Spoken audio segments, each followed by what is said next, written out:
우리 모두 예배하는 자 되어 온전히 영과 진리로 주를 예배하자.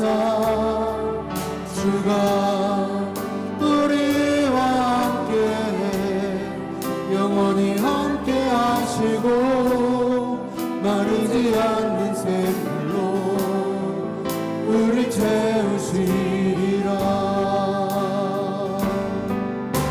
우리 모두 예배하는 자 되어 온전히 영과 진리로 주를 예배하자.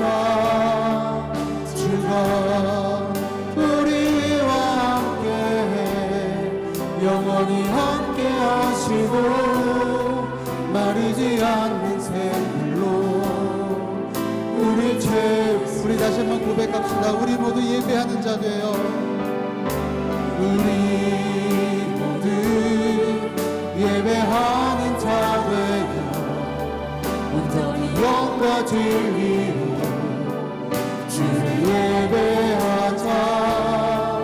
주가 우리와 함께 영원히 함께 하시고 마르지 않는 샘물로 우리 마지막으로 한 번 더 고백합시다. 우리 모두 예배하는 자 되어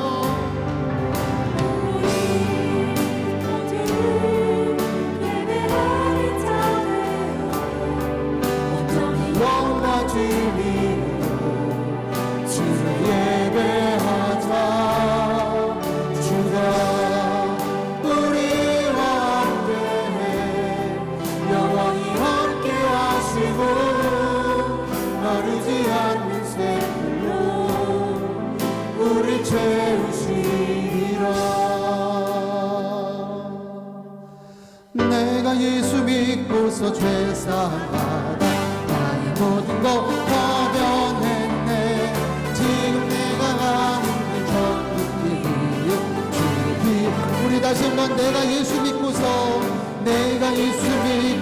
죄사함받아 모든 것 다 변했네. 지금 내가 가는 길 전국 주의 피로 내가 죄를 씻겼네. 나의 모든 것 변하고 그 피로 구속받았네. 하나님은 나의 구원 되시오니 내게 정죄함 없겠네. 주님 낡은 밑에서 어디 미치니 나의 모든 것 다 변했네. 지금 내가 주 앞에 온전히 주의 공로를 의지함일세.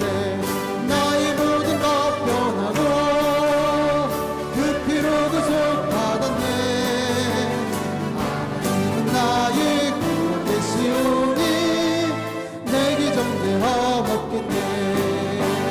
내게 성령 임하고 불끄신 사람 나의 맘에 가득 채우며 모든 공포 내게서 물리치시니 내 맘 항상 주 안에 있겠네.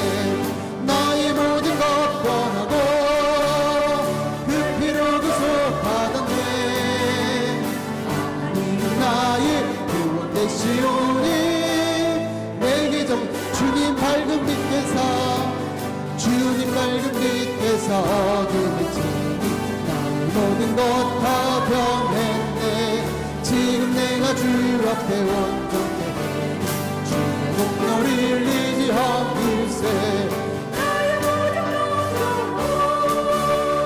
그 피로 구속받았네. 하나님 나의 구원 되시오니 내게 정죄함. 내게 성령 임하고 불끄신 사람 나의 맘에 가득 채우며 모든 공포 내게서 물리치시니 내가 항상 주 안에 있도록 나의 모든 것 변하고 그 피로 구속받았네. 하나님은 나의 구원 되시오니 내게 정죄함 없겠네. 내 안에 부어주소서. 성령의 충만한 기름이 내 안에 충만케 하소서. 성령의 내 안에 부어주소서. 부어주소서. 성령의 충만한 기름이 내 안에 충만케 하소서. 성령의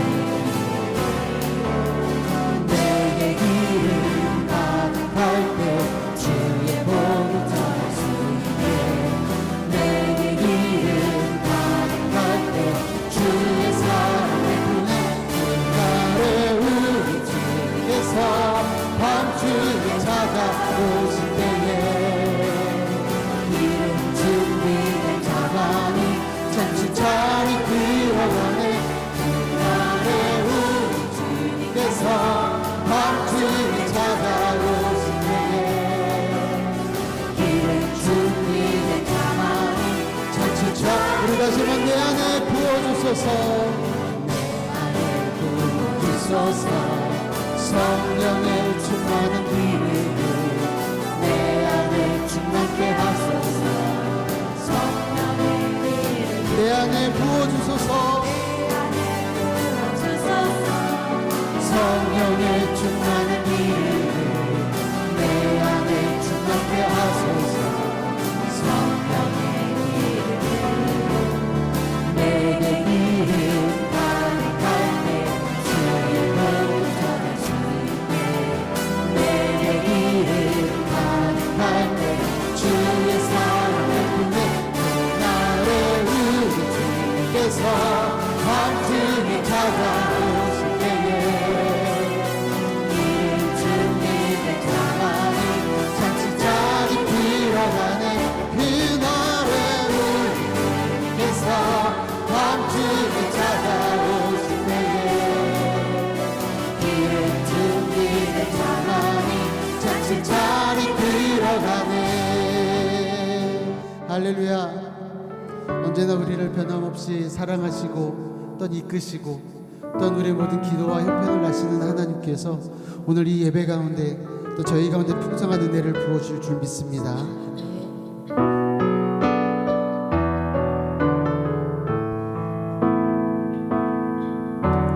네가 엄마 품속에서 고통 중에 태어났지만 나를 구원하신 하나님 날 택하시고 존귀케 하셨네. 내 평생에 여호와를 섬기며 그 말씀만 따라 살아가니 주의 집에 나 항상 거하리니.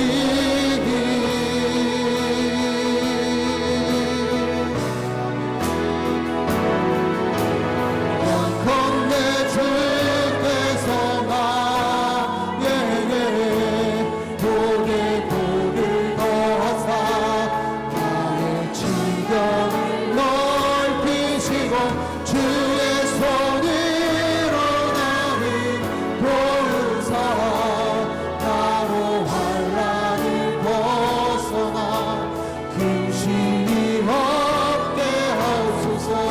내가 엄마 품속에서 내가 엄마 품속에서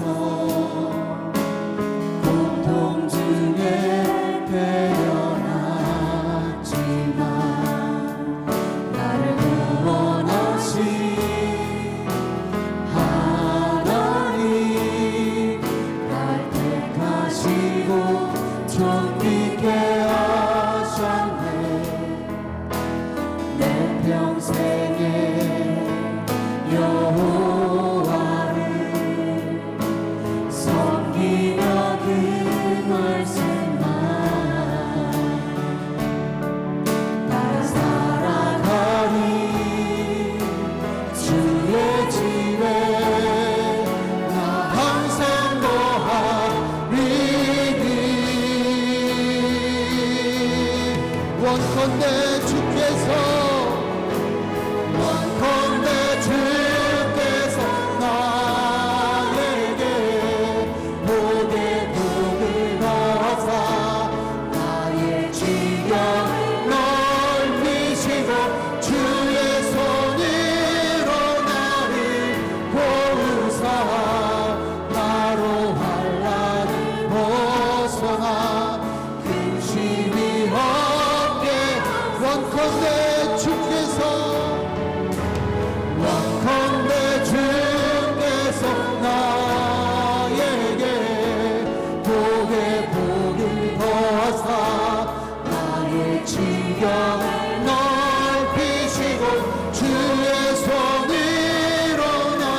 주신 진리로 나의 눈에 주의 눈 채워주소서.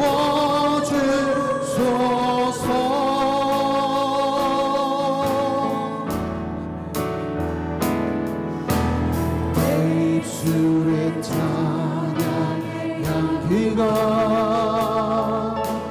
두 손에는 주를 달 섬김이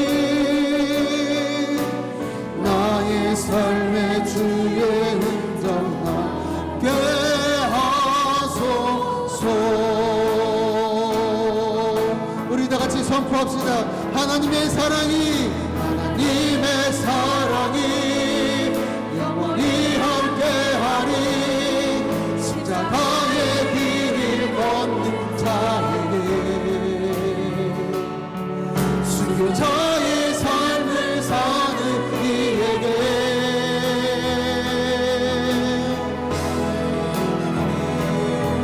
조롱하는 소리와 세상 유혹 속에도 주의 진결한 신부가 되리라. 내 생명 주님께. 우리 다시 한번 선포합시다. 하나님의 사랑이 하나님의 사랑이 영원히 함께하리. 십자가의 길을 걷는 자에게 삶을 사는 이에게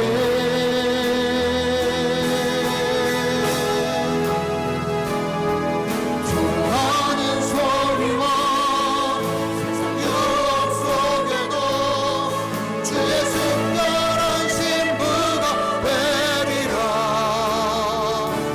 내 생명 주님께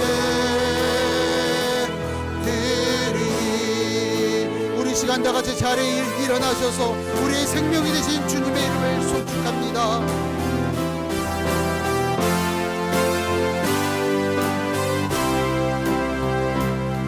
우리 주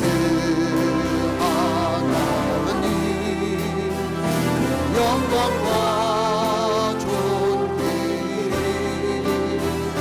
받기에 합당하신 지금 여기 계신 하나님 온 천지 만물을 지으시고 다스리는 권능과 능력으로 주의 말씀 이루시니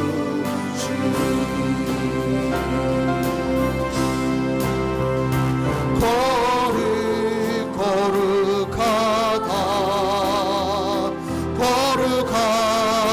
주 하나님 곧 전능하신 이여 하나님 나라 임하네. 어제도 계셨고 오늘도 계시며 이제 곧 오실 우리와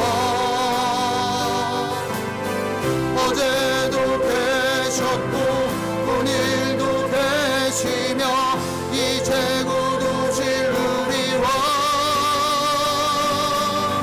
어제도 계셨고 오늘도 계시며 이제 곧 오실 우리와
사랑하는 예수봉단교 성도 여러분, 이 시간 주님 앞에 우리의 마음을 잠시 돌아보기를 원합니다. 하나님보다 앞서 내가 주인이 되어 앞서갔던 순간들, 주님이 우리를 죽기까지 사랑하셨지만 우리는 또한 주님을 사랑하지 않고 이웃을 사랑하지 않고 스스로 판단했던 우리의 삶의 모습들, 의지보다 스스로 버티려 했던 우리의 연약함을 주님 앞에 내려놓으며 행위가 아닌 은혜로 부르신 주님 앞에 조용히 참회의 기도로 나아갑니다.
우리 함께 드리는 고백이기도 시편 80편 1절로 9절 말씀 한 절씩 교독하며 읽고 마지막 9절은 함께 읽겠습니다.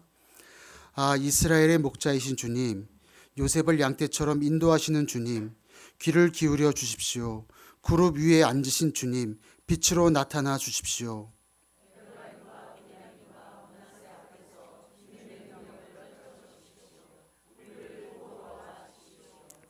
하나님, 우리를 회복시켜 주십시오. 우리가 구원을 받도록 주님의 빛나는 얼굴을 나타내 주십시오.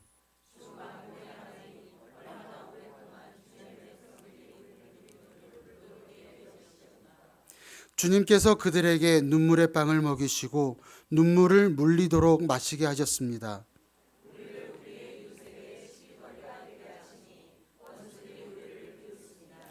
만군의 하나님, 우리를 회복시켜 주십시오. 우리가 구원을 받을 수 있도록 주님의 빛나는 얼굴을 나타내 주십시오.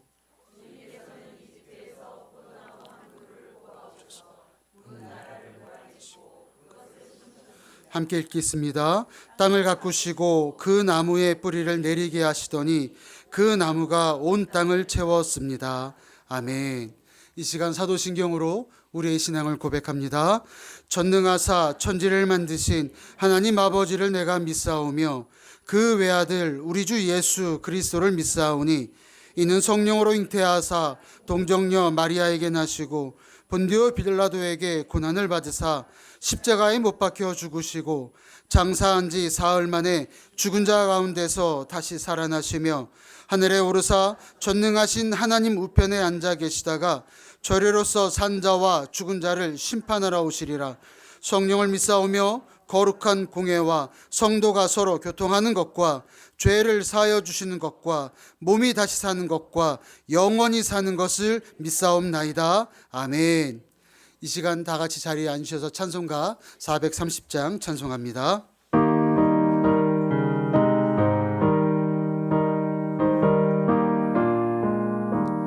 주와 같이 길 가는 것 즐거운 일 아닌가.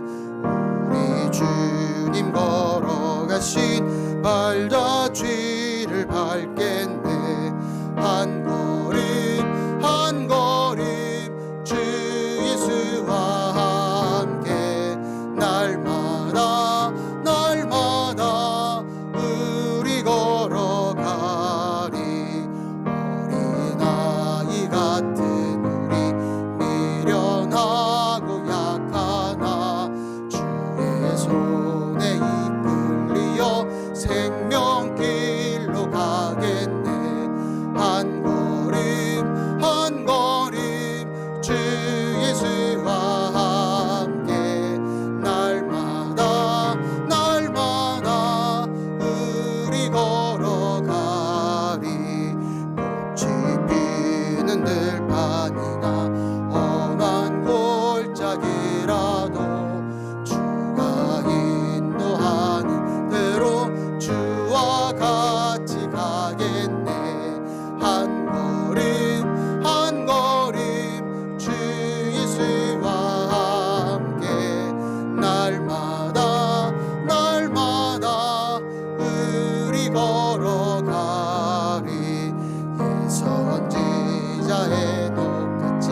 살아계신 하나님 아버지, 은혜와 사랑을 감사합니다. 죄와 허물로 죽었던 우리들을 십자가의 사랑으로 자녀 삼아주시고 오늘 또 귀한 예배자로 불러주심을 감사합니다. 신령과 진정의 예배가 되게 하시고 주님께만 영광 돌리는 귀한 예배가 되게 하옵소서. 지난 한 주간도 인도하신 주님, 우리의 연약함으로 주님을 의지하기보다는 세상을 의지하며 우리의 소견에 옳은 대로 행하였던 불순종을 회개합니다. 용서하여 주옵소서. 이 나라를 위해 기도합니다. 사회, 정치, 경제, 문화가 안정되게 하시고 악한 법들이 통과되지 못하도록 막아 주옵소서. 하나님이 기뻐하시는 하나님의 통치가 이루어지는 이 나라가 되게 하옵소서. 우리 예수 봉담교회를 위해서 기도합니다. 말씀과 기도와 주님의 사랑으로 세상을 깨우는 구원의 방주의 사명을 감당하는 사랑의 공동체로 든든히 세워 주시옵소서. 또한 우리 담임 목사님을 위해서 기도합니다. 영육간의 강건함을 주시고 성령의 충만함으로 인도하여 주옵소서.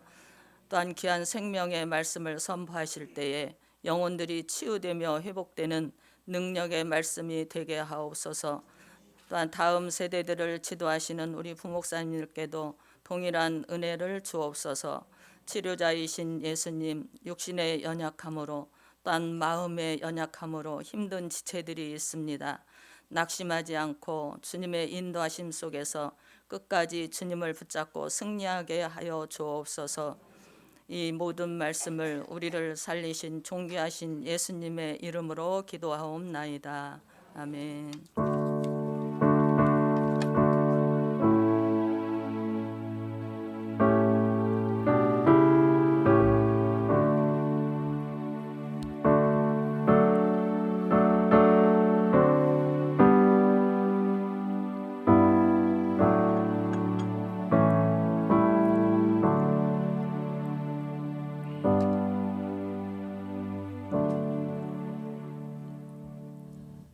우리 이 시간에 찬양하면서 봉헌할까요?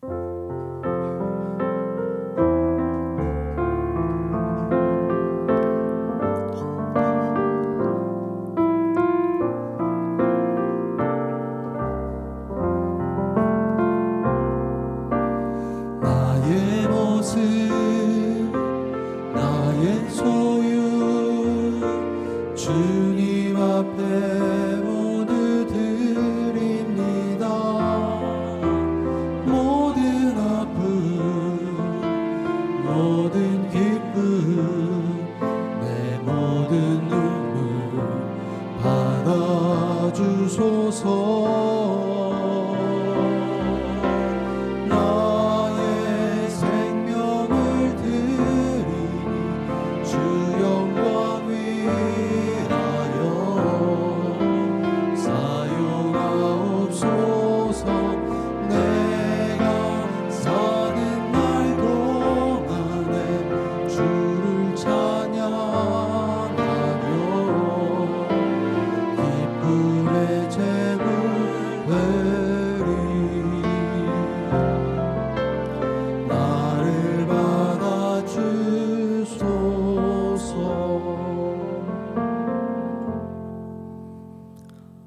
하나님, 당연한 것이 없음을 깨닫게 되는 일주일이었습니다. 모든 것이 내가 한 것이 아니라 아버지의 은혜와 사랑이었음을 고백합니다. 하나님이 나의 방패가 되어주셔서 나를 지키셨고 반석같이 흔들리지 않게 하셨음을 감사드립니다. 한순간도 나를 놓지 않으셨습니다. 주님, 팍팍하고 몸이 건조한 삶의 모든 이야기들 속에서 우리의 눈과 마음을 우리 현실에 빼앗기지 않기를 소망합니다. 모든 일에 주님 앞에 가장 먼저 나가는 저희들이 되게 하여 주시옵소서. 주님, 매일매일의 삶이 혼자 사는 나만의 하루가 아니라 하나님 아버지와 함께하는, 그래서 외롭고 고독한 하루가 아니라 아버지와 함께 걷는 풍성함이 가득한 하루를 우리에게 주셨다는 것을 기억하며 아버지를 바라보고 또 아버지 앞에 서는 것이 가장 큰 기쁨임을 누리며 가장 큰 감사를 우리가 고백하며 주님 앞에 날마다 서게 하여 주시옵소서. 주님, 오늘도 이번 한 주도 하나님이 주관하시니 걱정할 것이 없습니다. 어둠의 자리에서 빛의 자리로 나아갈 수 있도록 하나님 우리를 매일 이끌어 주시옵소서. 이미 아낌없이 모든 것을 주신 주님께 우리도 감사함으로 기쁨으로 또 감격함으로 내어드리고 또 기쁨으로 드리는 그런 영광이 가득하도록 함께해 주시옵소서. 우리의 모든 것을 아셔서 채우시고 공급하시고 이끄실 주님을 찬양합니다. 하나님 함께 하셔서 감사합니다. 그리고 주님을 사랑합니다. 예수님의 이름으로 기도합니다. 아멘. 감사합니다. 교회 소식 전해드리겠는데요. 이게 볼륨 저 모니터 조금만 올려주실래요? 우리 옆에 계신 분하고 한번 인사할까요? 한 주간 살아주셔서 고맙습니다. 네. 어느 교회 이렇게 지나가다가 한 주간 살아줘서 고마워 이런 글귀가 있었는데 굉장히 위로가 됐어요. 그래서 우리 성도님들하고 살아주셔서 고맙습니다. 이렇게 한 주간 우리에게 얼마나 많은 일들이 있었습니까? 그죠? 그런 와중에서도 살아주셔서 너무 감사하고 다시 한번 인사할게요. 살아주셔서 감사합니다. 네, 우리 건너편에 계신 분들하고 인사할 때요. 우리의 자랑은 주님밖에 없습니다. 네, 앞뒤에 계신 분들 우리의 자랑은 주님밖에 없습니다. 네, 교회 소식 전해드리겠습니다. 주보 참고하시고요. 처음 오신 분들 주님의 이름으로 환영합니다. 교제하기 원하시면요 목양실에서 교제하는 시간 잠시 갖도록 하고요. 오늘 식사하신 이후에 1시에 본당 여기 이곳에서 좀 진행하면 좋을 것 같아요. 많이들 오실 것 같아서 우리 팀장님들, 목자님들 그리고 제가 좀 올해 교회의 비전도 함께 좀 나누고 교회 방향도 함께 좀 나누려고 하는데 관심 있는 분들 오셔서 같이 좀 질의응답도 하고 같이 좀 나누고 고민하고 기도하고 그런 시간을 가지면 좋을 것 같습니다. 명예권사 또 명예집사, 서리집사 임명하는데요. 오늘까지 우리 목자분들 모이셔서 명단을 주시면 좋겠고요. 그리고 명단을 다음 주 저희가 최종 명단을 확인하고 그리고 그 다음 주에 수정할 부분 또 추가해야 될 부분이 있을 거라고 생각이 되는데 수정하고 2월 8일에 임명하도록 하겠습니다. 2월 8일 주일 이 예배 시간에 2부 예배 시간에 임명식 갖는데요. 임명 대상자들은 꼭 참석해 주시기를 바랍니다. 기부금 영수증 로비에서 신청하실 수 있습니다. 주차장 교회 본 건물 주차장은 우리 방문하시는 분들 새가족들 영유아 환우분들 이용하시고요. 그렇지 않은 성도님들은 건너편에 공영주차장 나대리 주차장 이용하시면 되고 나가시면서 그 출입문 왼쪽에 하실 수 있으니까 여러분 보셔서 잘 체크해 주시면 좋겠습니다. 세제 판매 오늘까지 진행합니다. 우리 섬겨주셔서 너무나 감사드리는데 뭐 한 50% 이상 이렇게 저희가 좀 생활에 도움이 될 수 있도록 그렇게 주문을 받고 있는데 로비에서 신청하실 수 있습니다.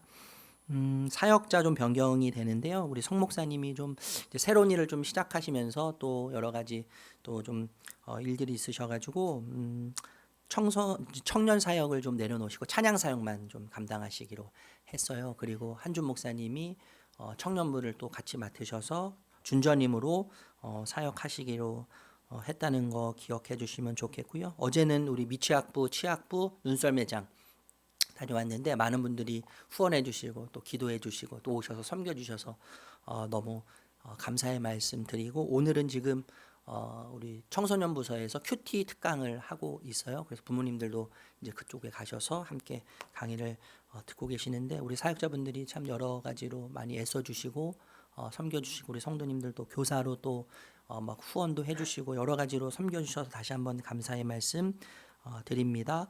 2부 예배는 여러분 10시 45분 찬양부터 시작한다는 거 기억하셨으면 좋겠고요. 수요 기도회 이번 주는 마지막 주여서 찬양 기도회로 진행됩니다. 찬양과 기도 우리 말씀을 짧게 나누고 찬양과 기도 위주로 함께 우리가 하나님 앞에 나아가는 거룩한 시간 구별된 시간이 되었으면 좋겠습니다. 교사가 좀 부족해요. 아이들이 또 많아져 저희가 충원이 됐는데도 선생님들이 새롭게 많이들 오셨는데도 지금 청소년 부서는 또 부족한 상황이라고 해요. 그래서 한 2분 정도 더 계시면 좋다고 하는데 여러분 기도하시면서 또 함께 동력해 주시기를 바라고, 우리 장로님들이 그 추운 날씨에 주차 안내하고 계세요. 일찍 오셔서 다시 한번 감사의 말씀 드립니다. 다른 내용은 주보를 참고하시면 되겠습니다. 나눈 말씀 오타가 좀 났는데요. 사도행전 1장 4절 5절 말씀입니다.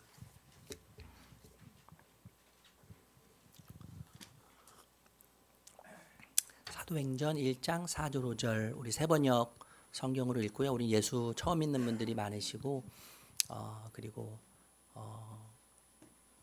성경을 저희가 계속해서 읽는데 좀 어려운 부분들이 많이 있어서 배려 차원에서 예배 시간에는 세번역으로 읽습니다. 성경을 안 바꾸셔도 괜찮아요.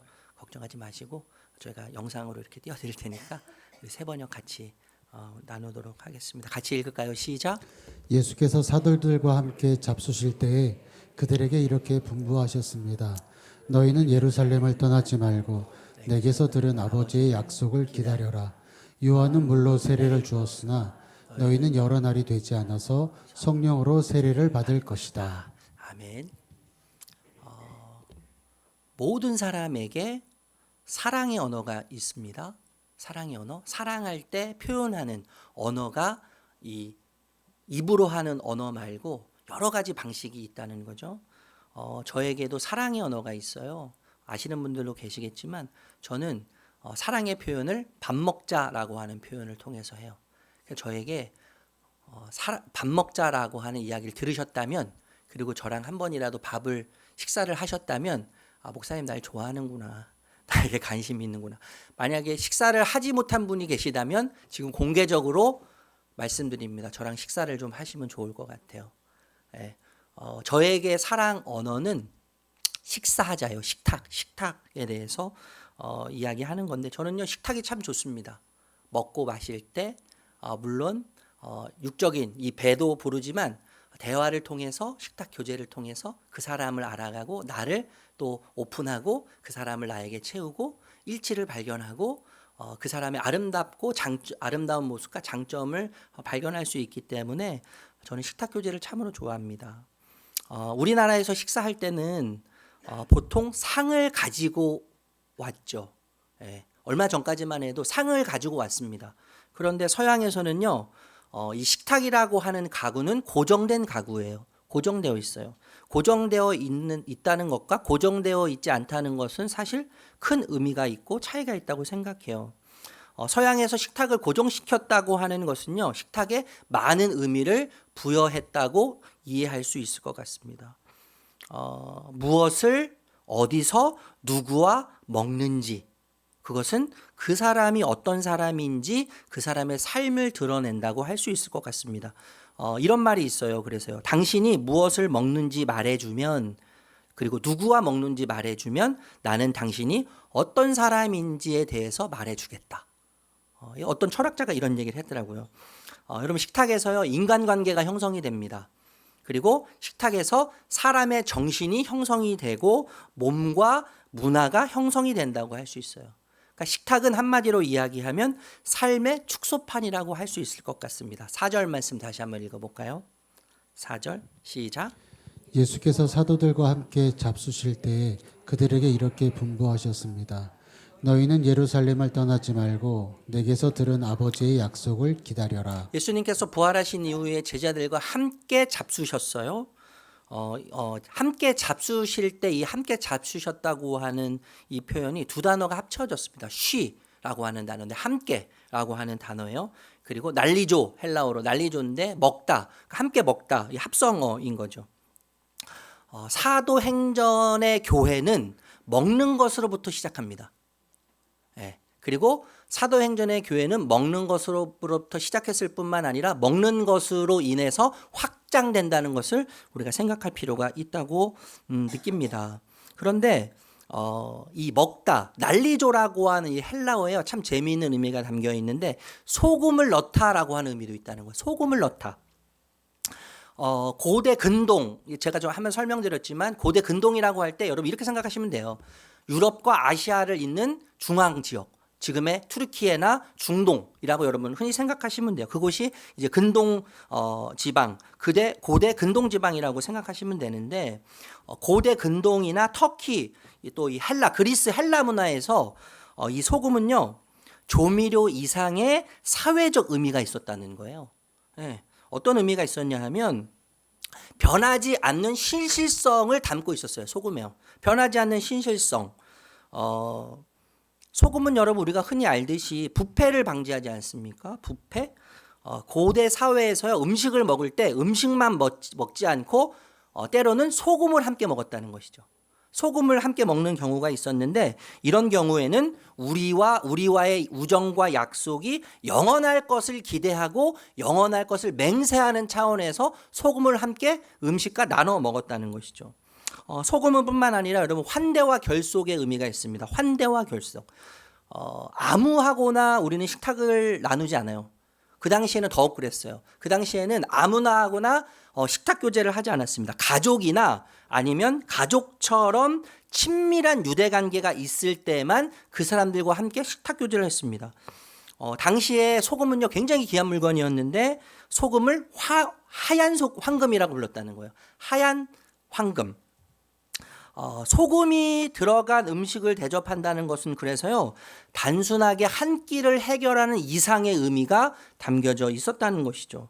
최상의 환대로 가족 공동체로 상대방을 받아들이는 것뿐만 아니라 이제는 깊은 유대 관계로 당신을 초대합니다라고 하는 의미가 소금을 함께 나눠 먹고 음식을 함께 나눠 먹는 그러한 행위에 담겨져 있었다는 것이죠. 우리가 잘 아는 아리스토텔레스 철학자 있잖아요. 이분이 함께 소금을 먹어보지 않고서는 서로를 알 수 없다 이렇게 얘기했더라고요. 따라서 여러분 예수님께서 부활하신 이후에 제자들과 함께 식탁 교제를 한다는 것에 대해서 이렇게 생각할 수 있을 것 같은데 물리적으로 단순하게 같은 공간에 머무는 차원을 넘어서는 행위라고 생각할 수 있습니다. 뿐만 아니라 단순하게 한 끼를 해결하는 식사 차원이 아니라는 거예요. 여러분 제자들을 우리가 잘 아는데 무지합니다. 그들은요. 무지하고 무식해요. 천박하고 추해요. 그리고 보잘것없는 자들이 제자들이었어요. 그렇죠? 평범한 어부도 있었고 세리, 매국노도 있었죠. 나라를 팔아먹는 매국노도 있었어요. 그리고 그중에는 열심당원도 있었습니다. 열심당원이 정치적인 색깔을 갖는 사람인데 아주 혁명적인 사람이에요. 혁명적인 사람이어서 이 이스라엘 유대인들을 속국인 로마로부터 해방시키는 일에 있어서 물리적인 힘을 사용하고 또 폭력적인 힘을 사용해서라도 우리 유대인 이스라엘 백성들은 이스라엘 민족은 해방돼야 된다라고 하는 관점을 가지고 있었기 때문에 굉장히 파격적이고 그리고 굉장히 공격적인 그런 성향을 가졌다는 것이죠. 그런데 제자들 중에는 이런 자들도 있었다는 거예요. 열심당원도 있었다는 거예요. 도저히 어울릴 수 없는 사람들이라고 할 수 있잖아요. 도저히 어울릴 수 없습니다. 우리 보세요, 여러분. 어울릴 수 없는 사람도 많죠.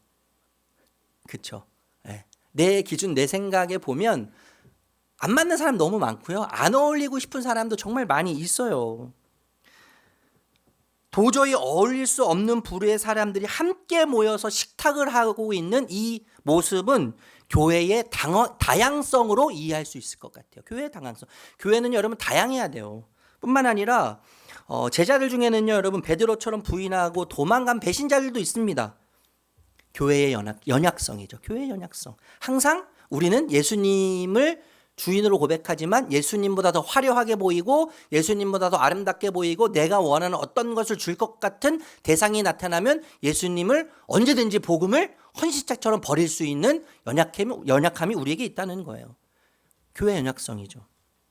그런데 여러분 예수님은 어떻게 하세요? 식탁 교제를 통해서 그들을 용납하세요. 그들을 품으십니다.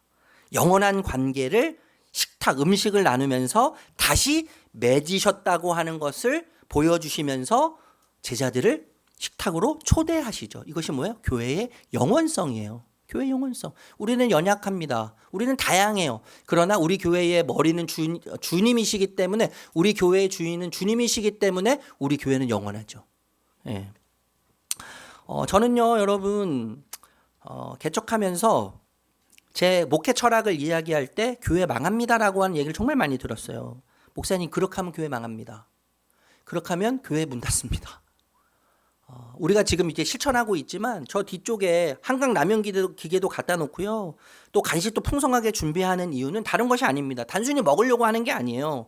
그런 차원이 아니라 식탁 공동체, 휘날리족, 휘탁 공동체, 온기 공동체, 가족 공동체의 의미를 새기기 위해서 먹고 마시는 공동체를 꿈꾸는 겁니다. 저는 참 이 시간을 빌어서 다시 한번 감사드리고 싶은 분들이 계시는데, 무명으로 반찬 봉사하시는 분들께 너무나 감사의 말씀을 드려요. 여기 단톡방이 하나 있습니다. 근데 자원해서 단톡방이 만들어진 거예요. 그리고 그 이후에 자원하는 마음으로 그 단톡방에 막 들어오셨어요. 들어오셔서 제가 이번 주에는 누구를 이렇게 부탁하지도 않는데 그 안에서 제가 이번 주에는 뭘 해가겠습니다. 제가 이번 주에는 뭘 해가겠습니다. 정성껏 준비하셔서 그렇게 자원하는 마음으로 하시는 게 저는 복음적 반응이라고 생각합니다. 몰래요, 여러분. 저 라면을 갖다 놓으시는 분들 계시고, 과자를 갖다 놓으시는 분들도 계시고, 음료수, 간식을 채워 놓으시는 분들도 계세요. 저는 우리 청소년들이 또 우리 장년분들이 교회에 마음껏 와서 차를 드시고 교제를 하고 쉬다가 또 우리 아이들은 배가 부르면서 만족감을 누리면서 가는 사랑방 같은 교회가 되면 좋겠고, 문턱이 낮은 교회가 되면 좋겠습니다. 그래서 간식을 모르게 와서 채워놓고 가시는 분들이 계세요. 제가 그분들의 모습을 보면서 나도 한번 채워놓아야 되겠다고 해서 아주 가뭄에 콩나듯 제가 어쩌다가 이렇게 채워놓을 때가 있어요. 가뭄에 콩나듯. 그런데 우리 성도님들이 참 아낌없이 그렇게 채워주시는 걸 보면서 제가 우리 교회는 망하지 않겠구나. 우리 교회는 절대 문 닫지 않겠구나라는 것을 다시 한번 느끼게 됩니다. 혹시 하나님의 마음을 주셔서요, 라면도 과자도 음료수도 간식을 채워놓기 원하시는 분들이 계시다면 우리 김윤미 집사님, 우리 김과혜 간사님께 문의하시면 됩니다. 그럼 얼마든지 기쁨으로 하실 수 있습니다. 그런데 여러분, 2000년 전에 제자들을 식탁 공동체로 예수님이 부르셨는데 2000년이 지난 이후 오늘날 예수님은 여전히 저와 여러분을 식탁 공동체로 부르고 계신다는 거예요. 그 식탁 공동체로 부르고 계신데 그 식탁 공동체로 초청하시는 방식이 무엇인지를 생각해 볼 필요가 있어요. 여러분, 예수님은 말씀이십니다. 그죠? 그냥 말씀이 아니라 육체로 오신 생명의 말씀이세요. 네. 생명의 말씀인데 예수님을 받아들이고 예수님을 먹고 마실 때 예수님은 예수님을 먹고 마시는 자로 하여금 영양분이 되고 뼈가 되고 피가 되고 살이 되게 하시는 분인 거죠. 살이 되는 능력이 나타나는 것입니다. 그래서 말씀이신 예수님을 먹을 때 예수님으로 살게 하죠. 그 말씀이 내 안에 들어와서 말씀으로 살게 해요. 말씀으로 만족하게 해요. 그리고 오직 예수가 결론인 삶이 무엇인지를 고민하면서 말씀으로 예수가 결론인 삶을 살아내게 하십니다. 네, 이게 말씀의 능력이에요. 말씀으로 오신 예수님께서 2000년 후인 제자들을 초대하시고 식탁교제를 하신 그 예수님이 2000년 후인 우리들에게 식탁교제를 초청하시는 방식은 말씀이에요. 그래서 여러분, 중요한 게 뭐예요? 큐티가 중요합니다. 정말 큐티가 중요해요. 큐티. 목사의 말씀으로 설교로 살지 마시고요. 하나님 말씀으로 사셔야 돼요. 제가 잘못 전할 수도 있어요. 여기서요. 제 욕심과 이기심과 제 욕망을 반응해서 말씀을 전할 수도 있어요. 저한테 속으시면 안 돼요. 목사의 설교로 사시면 안 된다고요. 하나님 말씀으로 사셔야 된다고요. 하나님 말씀. 왜냐하면 하나님 말씀이 진리이기 때문에요. 그래서 너무나 큐티가 중요하고 우리가 목장을 통해서 계속 읽고 있는 드라마 바이블, 성경 읽기가 참으로 중요합니다. 제가 얼마 전에 우리 집사님 가정을 만나서 너무 행복한 이야기를 들었어요. 이분이 퇴근하고 뭐 정리하고 하면 10시 정도 돼요. 10시 정도 되는데 아이들과 함께 성경 읽기를 시작했다는 거예요. 그리고 부부, 남편과 아내분이 큐티를 해서 나누신다는 거예요. 가끔 12시 반에 하실 때도 있대요. 새벽 12시 반에. 그래서 제가 궁금해서 물어봤습니다. 12시 반에 하실 때는 전날 걸 하십니까? 그 다음날 걸 하십니까? 큐티를 어떤 걸 하세요? 물어봤더니 이분들은 매일 그 다음날 걸 하신다는 거예요. 늦게 하기 때문에 그 다음날 걸 하신다는 거죠. 저희 집에서도 토요일마다 가정 예배를 드리는데요. 하기 싫을 때가 있어요. 정말 목사인데 하기 싫을 때가 있어요. 제가 그래서 한 번은 너무 하기 싫어가지고 집을 박차고 나왔어요. 집을 박차고 나와서 그래서 교회에서 자려고 모든 짐을 싸두고 교회로 왔습니다. 얼마나 후회가 되던지요. 그 다시 바로 들어가면 이 자존심이 이게 뭐 다 짓밟히는 거잖아요. 그래서 1시간 후에 다시 집으로 들어갔어요. 여러분, 큐티를 하냐 안 하냐 이게 중요한 게 아니고요. 드라마 바이블 읽냐 안 읽냐 이게 중요한 게 아니고요. 말씀이신 하나님과 예수님께서 우리 가정에게 오시고 나에게 오시고 우리 자녀들에게 오셔서 그 말씀이 우리 주인이 돼야 되는 거예요.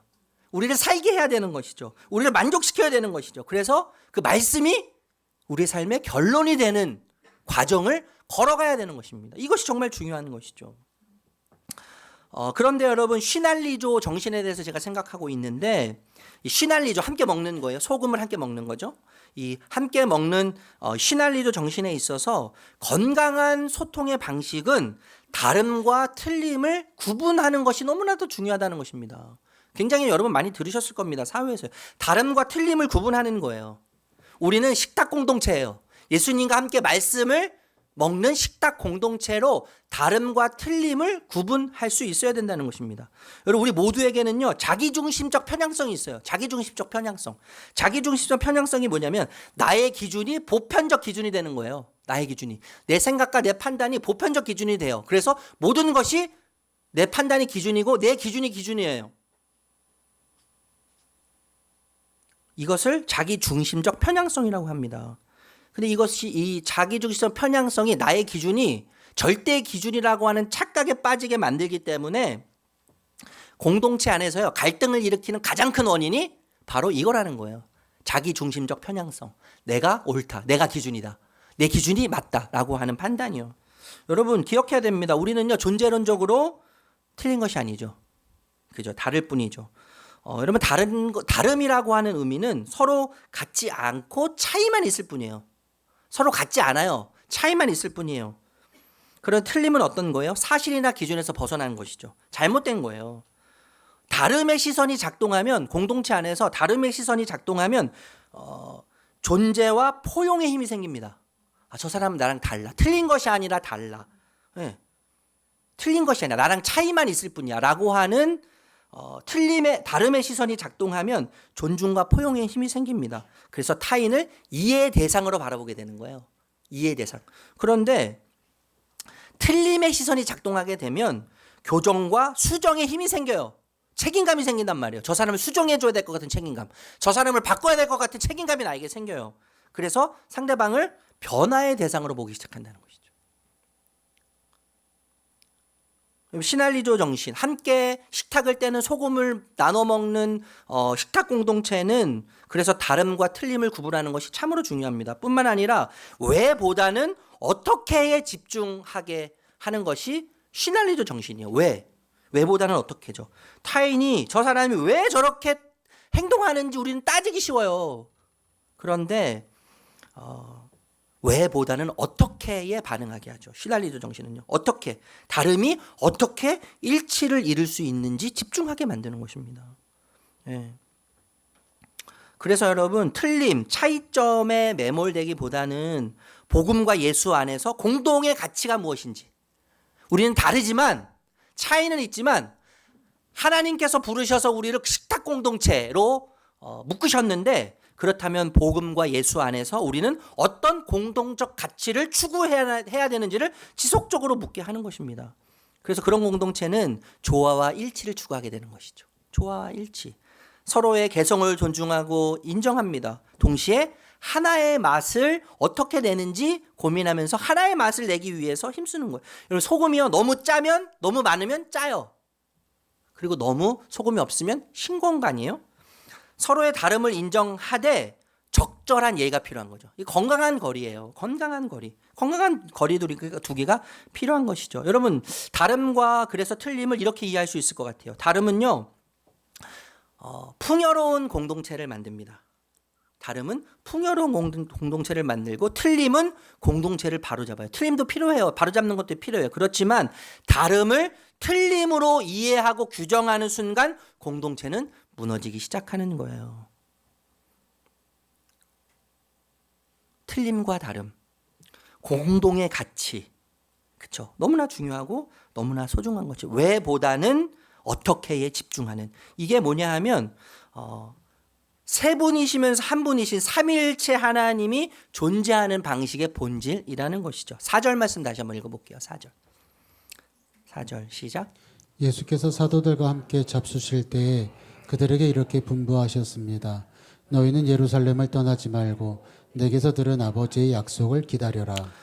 예루살렘에서 기다리라고 예수님께서 말씀하세요. 예루는 소유 이런 뜻입니다. 소유, 거주 이런 뜻이고 샬롬 평화란 뜻이에요. 예루살렘은 평화의 거주, 평화의 소유 뭐 이런 뜻이라고 이해할 수 있겠죠. 예수님께서 제자들에게 예루살렘을 떠나지 말고 아버지의 약속을 기다리라고 말씀하세요. 여러분 왜 예루살렘일까요? 뭐 갈릴리도 있고요. 여러 지역이 많은데 왜 하필 예루살렘에서 약속을 기다리라고 말씀하셨습니까? 왜 하필 예루살렘입니까? 수많은 지역 가운데요. 여러분 예루살렘은요. 메시아인 예수님이 십자가에 돌아가신 죽음의 장소예요. 죽음의 장소. 그리고 공포의 장소입니다. 이 제자들은 예수님께서 정치적 메시아, 로마로부터 이스라엘을 해방시켜 줄 것이라고 하는 기대를 갖고 있었어요. 그런데 그 기대가 완전히 무너진 장소죠. 예수님이 죽으심으로 완전히 무너진 장소예요. 실망의 장소예요. 제자들에게요. 뿐만 아니라 여러분 예수님께서 십자가 못 박혀 죽으실 때 제자들이 다 예수님을 부인하고 도망갔습니다. 그러니까 제자들에게 예루살렘은 어떤 곳이에요? 예수님을 버리고 도망쳤던 실패의 장소예요. 실패의 장소. 한마디로 트라우마의 장소가 예루살렘이죠. 제자들의 트라우마의 장소가 예루살렘인 거예요. 예수님은요, 그런 트라우마가 있는 제자들에게 아픈 기억으로부터 도망치기를 원치 않으셨던 것 같아요. 원치 않으셨던 것 같아요. 트라우마의 그 장소, 아픔과 실패와 좌절의 장소로부터 도망가기를 원치 않으셨던 것 같아요. 직면하기를 원하셨던 것 같아요. 직면. 너의 아픔과 슬픔과 좌절과 너의 트라우마에 직면해라.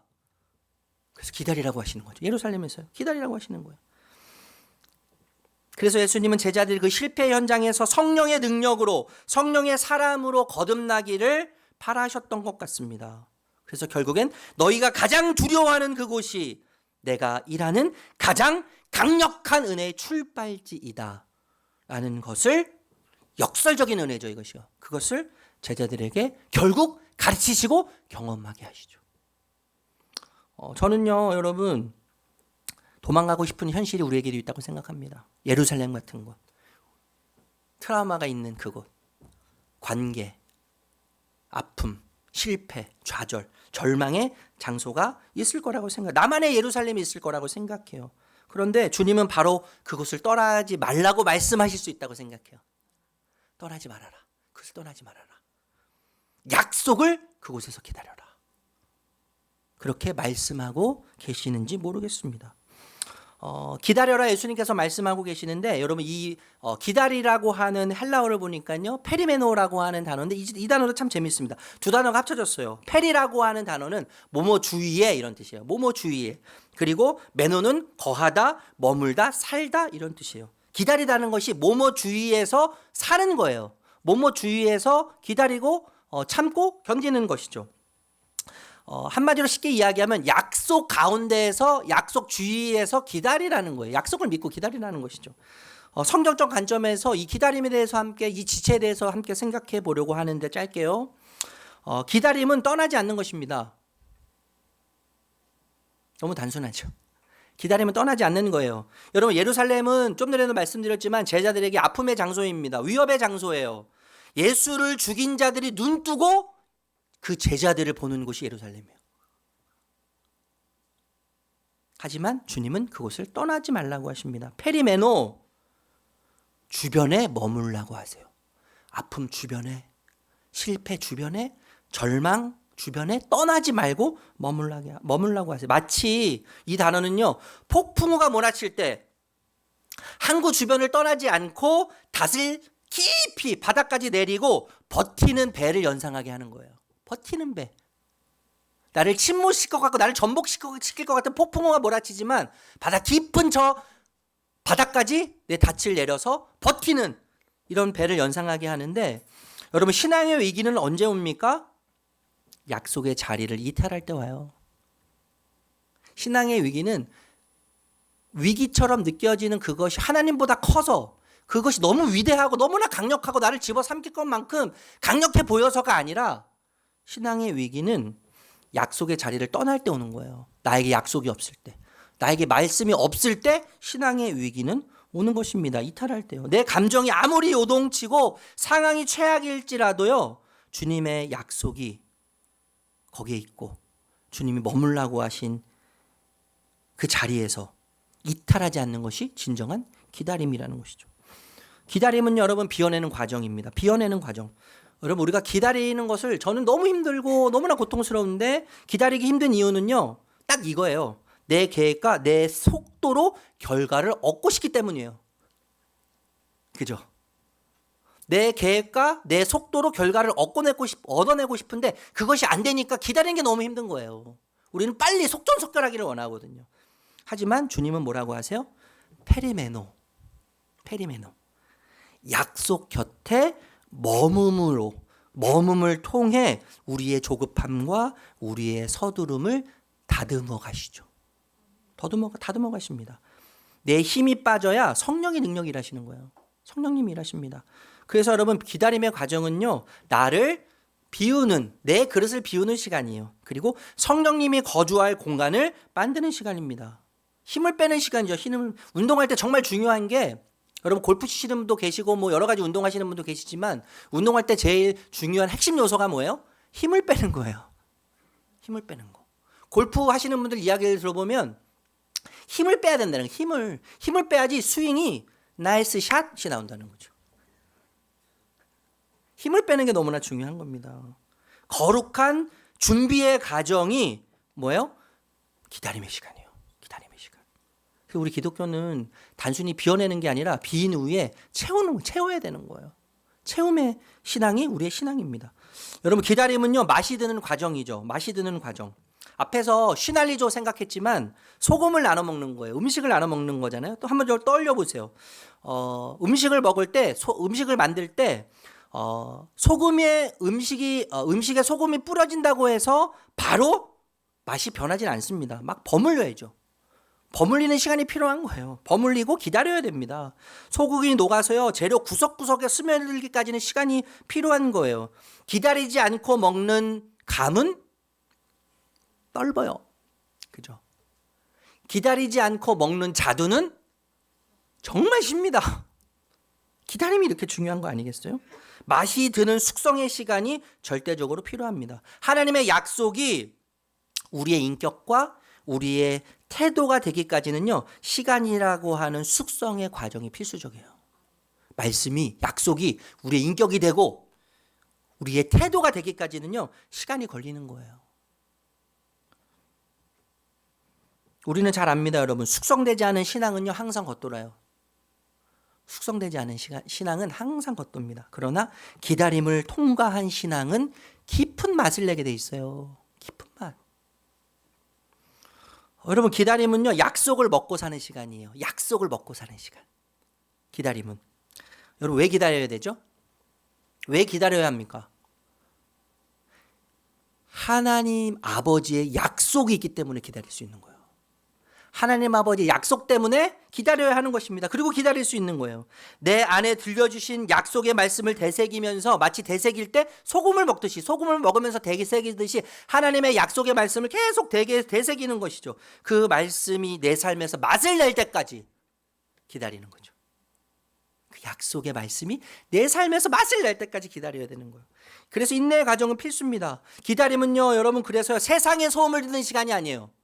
세상의 소음을 듣는 시간이 아니라 주님의 음성에 머무는 페리메노, 주님의 말씀, 주님의 약속 주변에서 머물면서 살면서 기다리는 시간이 페리메노, 기다림의 시간이라는 것입니다. 기다림은요, 여러분, 뿌리를 내리는 과정이에요. 뿌리를 내리는 과정. 뿌리는 우리 눈에 보이지 않습니다. 그래서 실망해요. 눈에 보이지 않기 때문에, 열매가 보이지 않기 때문에, 뭔가 자라나는 속도, 자라나는 것이 우리 눈에 보이지 않기 때문에 우리가 정말 실망해요. 낙심해요. 그런데 뿌리는 시간이 지나면서 점점점 더 깊이 심연에 뿌리를 내리는 것입니다. 제자들이 예루살렘을 떠나지 않고 기다렸던 그 시간, 어떤 변화도 없고 어떤 움직임도 없는 그 시간, 무언가 눈에 보이지 않는 그 시간, 막막한 그 시간. 그러나 그 시간은 교회의 기초가 뿌리내는 시간이죠. 교회의 기초, 사도행전의 교회와 지금의 교회의 뿌리가 내려가진 시간이 바로 그 기다림의 시간입니다. 여러분, 기다림, 과정 없는 결과는 없는 거예요. 성장도 없는 거예요. 제가 지금 이제 좀 있으면 50대입니다. 50대인데 제가 한 살에서요 바로 50대인 게 아니에요. 50대기 위해서는 2살, 3살, 4살 과정을 거쳐야 되는 거예요. 초등학교 때 하지 말아야 할 도둑질을 그렇게 많이 하고요, 제가요. 지금 같았으면 벌써 아마 새고랑 찼어요. 밥 먹듯이 도둑질을 하고 밥 먹듯이 장난을 치고 그 초인종 불태워가면서 뭐가 재밌는지, 방화범으로 잡혀가도 이미 잡혀갔어야 될, 어렸을 때 그렇게 제가 장난꾸러기였는데 그 과정이죠. 그 과정을 통해서 하나님은 기다리시다가 저를 과정을 통해서 목사 되게 하신 거죠. 1살에서 50살 바로 되지 않아요. 과정이 필요한 거예요. 모든 과정. 여러분, 과정이 생략된 성량은요 쉽게 쓰러집니다. 쉽게 무너집니다. 하지만 기다림의 과정을 거친 믿음은 쉽게 요동하지 않는 것입니다. 여러분, 혹시 위로 자라지 않는 것 같아서 불안하십니까? 열매가 없는 것 같아서 조급하십니까? 지금은 우리의 눈에 보이지 않는다고 할지라도 여러분의 믿음을 아래로 더 깊은 심연으로 뿌리 내리시는 중이라는 것을 기억하시길 바라요. 열매가 없는 것 같아도, 뭐가 자라지 않는 것 같아도 하나님은 이 시간을 통해서, 여러분의 기다리는 시간을 통해서, 여러분의 시련을 통해서 믿음의 뿌리를 깊게 내리고 계시는 것입니다. 여러분, 기다림은요 기대감이 녹아있는 시간이에요. 기대감이. 페리메노, 이 시간은요 멈춰있는 정지의 상태가 아니에요. 아무것도 하지 않는 공백의 시간이 아닙니다. 여러분, 구약 성경에서 신약 성경으로 넘어갈 때 영적인 암흑기라고 이야기하거든요. 선지자도 안 나타나고 제사장도 없고 하나님에 대해서 그 누구도 얘기하지 않았어요. 그래서 하나님이 죽으셨다, 하나님이 계시지 않는다, 영적인 암흑기, 우리는 온통 어둠을 통하고 있다, 이렇게 이야기할 때 하나님 뭘 준비하셨어요? 하나님의 아들 예수 그리스도를 이 땅에 보내시기 위해서 준비하고 계셨어요. 사람들의 눈에 보기에는, 시대의 눈에 보기에는 하나님 일하지 않으셨습니다. 하나님 죽어 계셨어요. 하나님 숨쉬지 않으셨어요. 그렇지만 하나님은 정지해 계시지 않으셨죠. 여전히 움직이셨어요. 아무것도 하지 않는 공백의 시간이 아니라 하나님은 이 세상을 완전히 뒤집으실 혁신적인 예수 그리스도의 성육신 사건을 준비해 놓고 계셨어요. 여러분, 기다림의 시간은요 그래서 하나님의 사람으로 만들어지는 가장 치열한 창조적 과정인 거예요. 창조적 과정. 그래서 약속을 기다리는 것에는 기대감이 스며들어 있습니다. 하나님의 창조적 과정이기 때문에요. 그런데 여러분, 제자들이요 무엇보다도 기대해야 할 약속, 아버지의 약속은 무엇입니까? 성령이죠. 성령. 5절 말씀 다시 한번 읽어볼게요. 5절 같이 읽겠습니다. 시작. 요한은 물로 세례를 주었으나 너희는 여러 날이 되지 않아서 성령으로 세례를 받을 것이다. 이 세례라고 하는 이 헬라어를 보니까요 밥티조예요. 밥티조. 담그다, 적시다, 씻다 이런 의미도 있는데, 염색할 때 색을 입히잖아요. 색이 입히는데 염색하다 이런 뜻도 있습니다. 그 재미있는 해석이 있는데, 그 뜻이 있는데 멸망시키다라는 뜻도 있어요. 여러분, 성령이 임재하면, 성령 세례는 성령이 임재하는 것인데, 성령이 임재하면 이 물세례와 동일하죠. 일회적이에요. 단회적이에요. 한 번만 받으면 돼요. 구약 시대에는 성령님이 오시면, 하나님의 영이 오시면 사람이 죄를 짓거나 문제가 생기면 하나님의 성령이 신이 떠나갔습니다. 그런데 이 사도행전 이후부터, 예수님이 약속하신 성령의 약속 이후부터는 성령님이 오시면 떠나가지 않아요. 한 번 오시면 떠나가지 않아요. 그래서 여러분, 성령을 받고 예수를 믿었는데 지금은 개판으로 살아. 우리 자녀들, 우리 부모들 예수 떠나서 살아요. 우리 형제들 예수 떠나서 살아도 절대 벗어날 수가 없어요. 하나님을 떠날 수가 없습니다. 복음을 떠날 수가 없어요. 왜냐하면 성령님이 인치고 계시기 때문에. 도장을 찍어 놓으셨어요. 내 거라고. 도장은 내 거라고 하는 소유의 의미가 있는 거죠. 하나님은 성령으로 인치셨어요. 도장을 찍으셨어. 너는 내 거야. 아무리 도망가려고 하더라도 넌 도망갈 수 없어. 그러니까 벗어날 수 없습니다. 그러니까 염려하실 필요가 없어요. 우리 그 다시는 기도해야 될 필요는 있죠. 여러분, 성령 세례, 성령님이 오시면요 놀라운 변화들이 일어나는데 정체성의 변화가 있지 않습니까? 하나님의 아들, 딸이라고 하는 새로운 정체성. 성령께 완전히 잠김으로 자기중심적, 자기의 옛 자아는 죽습니다. 새로운 정체성으로 태어나는 거예요. 새로운 정체성을 갖고 다시 태어나기 위해서는 죽어야 돼요. 멸망해야죠. 멸망. 그래서 세례라고 하는 의미에 멸망이라는 의미가 있는 거예요. 나는 하나님 죽었습니다. 성령님이 나를 책임져 주십시오. 그래서 성령 세례는 여러분 주도권의 전환이 있습니다. 주도권. 뿐만 아니라 성령 세례를 받으면요 하늘 가족으로 입성하는 거예요. 하늘 가족으로요.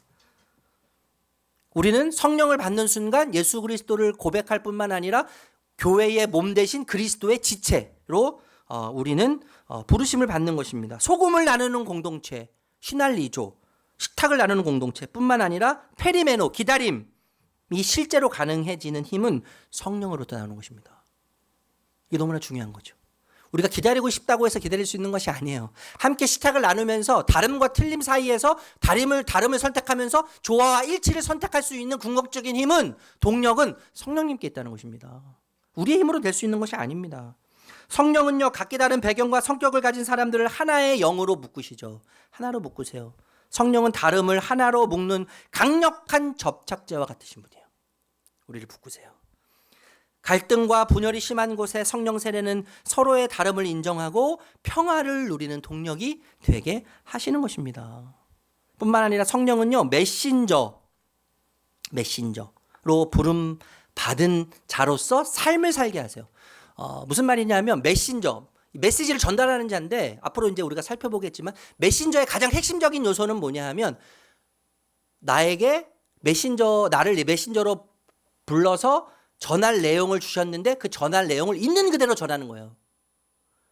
더할 필요도 없고 뺄 필요 없고 계산할 필요도 없고 내 생각을 집어넣을 필요도 없습니다. 그냥 주인이 나에게 전달하라고 하는 내용을 전달하면 되는 거예요. 그 전달하는 메신저로서의 삶을 살게 하시는 분이 성령님이시라는 거죠.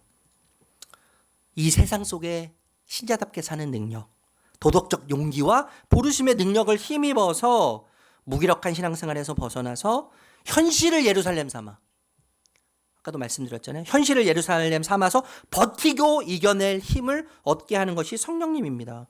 여러분, 우리 개척한 지 이제 2년 조금 넘었지만 우리 교회 개척 9월 17일 2023년 9월 17일 개척 분립개척 날짜가 딱 정해졌는데 한 달이 되도록 장소가 안 구해지는 거예요.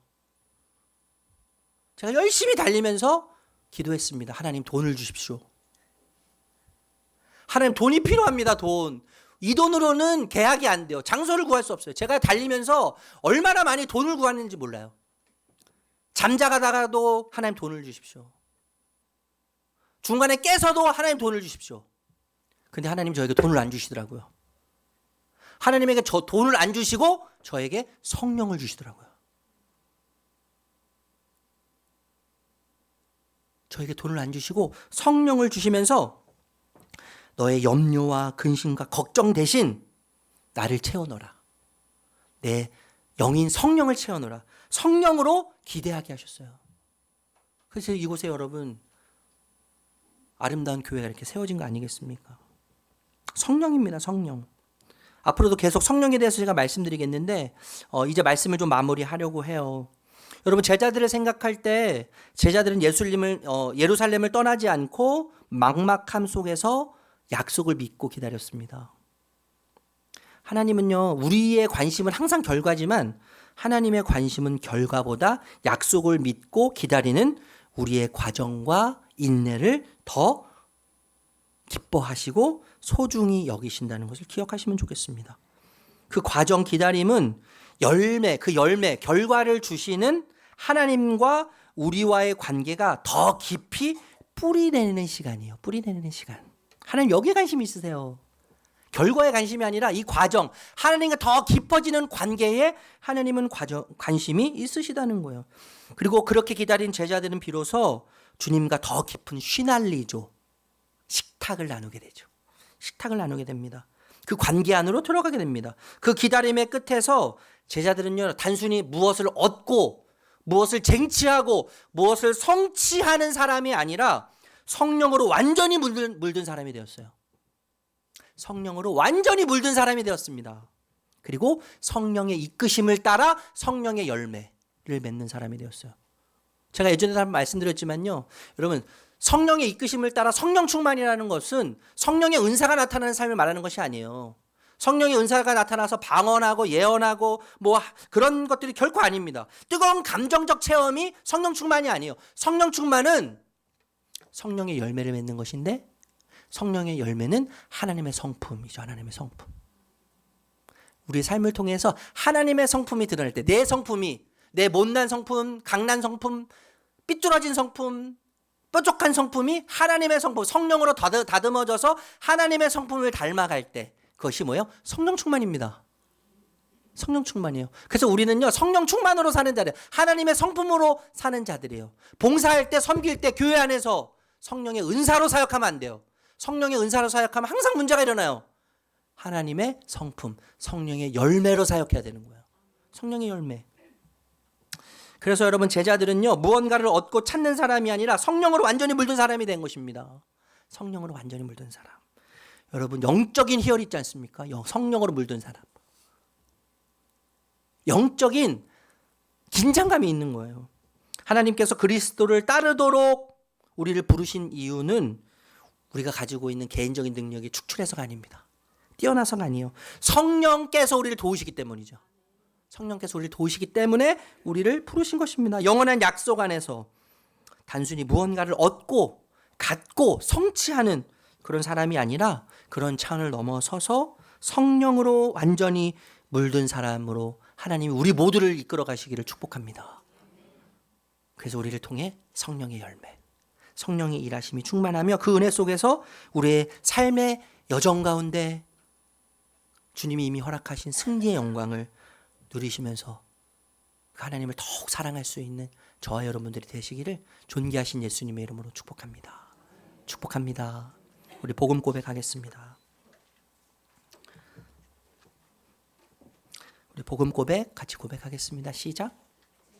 어떤 행위도 하나님이 저를 더 사랑하거나 덜 사랑하시도록 할 수 없습니다. 주님의 인자와 인정만이 저의 영원한 자유와 만족을 위해 필요한 것임을 잊지 않게 하옵소서. 주님이 제게 어떻게 행하셨는지를 기억하여 저도 다른 이들을 대하게 하옵소서. 주님의 십자가에서 무한한 긍휼과 자비를, 주님의 부활에서 영원한 능력과 권세를 신뢰함으로 오늘을 살게 하옵소서. 아멘. 오늘 주신 말씀을 생각하면서 다 함께 일어나셔서 우리 베드로의 고백 함께 우리의 믿음을 주님 앞에 고백하겠습니다.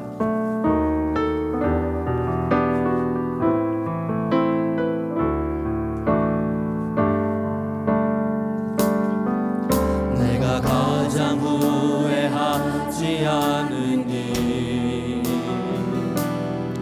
예수를 따르느니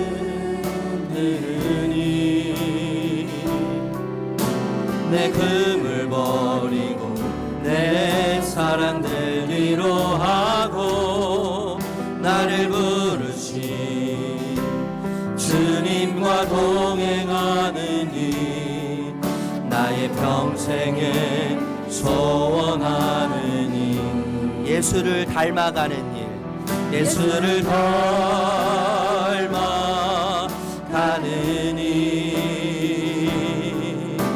굳은 마음 제하시고 사랑을 가르치신 나의 예수님을 사랑하느니 날 부르심에 감사, 부르심에 감사 날 놓지 않으신 감사 아들 보자 버리고 날 사랑하심에 감사 나의 모든 삶을 남은 모든 인생을 예수님과 함께 걷겠습니다. 날 부르심에 감사, 날 부르심에 감사 날 놓지 않으신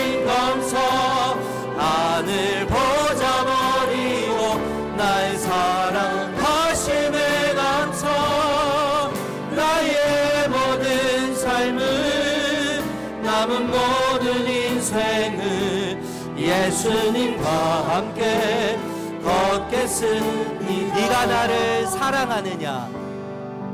네가 나를 사랑하느냐? 네가 나를 사랑하느냐? 네가 나를 사랑하느냐? 주님 내게 물어보십니다. 주님 내게 물어보십니다. 우리 믿음의 두 손을 높이 들고 내가 주님을 사랑합니다. 내가 주를 사랑합니다. 아멘. 내가 주를 사랑합니다. 아멘. 내가 주를 사랑합니다. 내 사랑을 주가 하십니다. 내 사랑을 주가 하십니다. 나의 사랑하심에 감사. 날 놓지 않으신 감사. 하늘 보자 버리고 나의 사랑하심에 감사. 나의 모든 삶을 남은 모든 인생을 예수님과 함께. 우리 마지막으로 고백합시다. 날 부르심에 감사. 날 부르심에 감사. 날 놓지 않으신 감사. 하늘 보자 버리고 나의 사랑하심에 감사. 나의 모든 삶을 남은 모든 인생을 예수님과 함께 걷겠습니다.